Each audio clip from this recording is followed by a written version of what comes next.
everyone. Myself, Nivedan Mehra. I'm a passionate coder and I love 3D designing and video editing. I love to doodle and sketch stuff.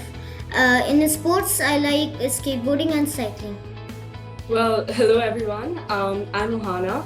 An ambivert by heart, I love meeting new people and yet love maintaining my inner peace as well.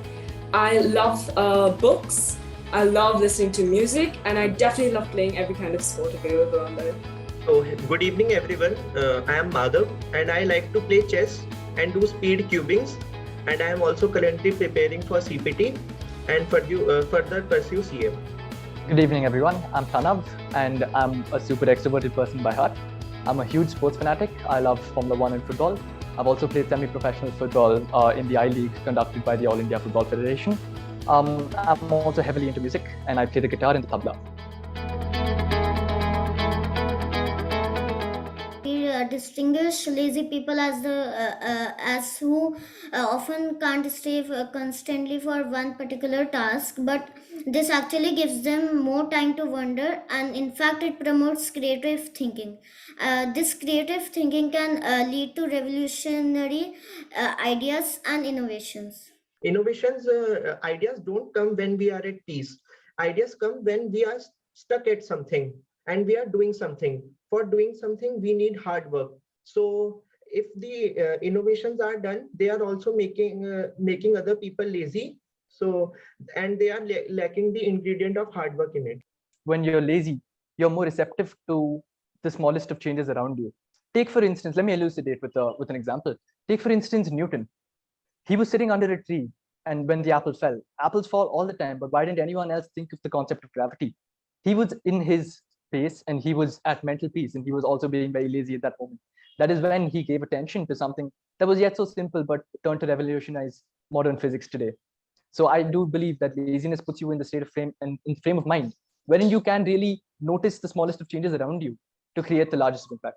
Bill Gates said that he would hire a lazy person for a difficult job, as a lazy person would find an easier way to do it.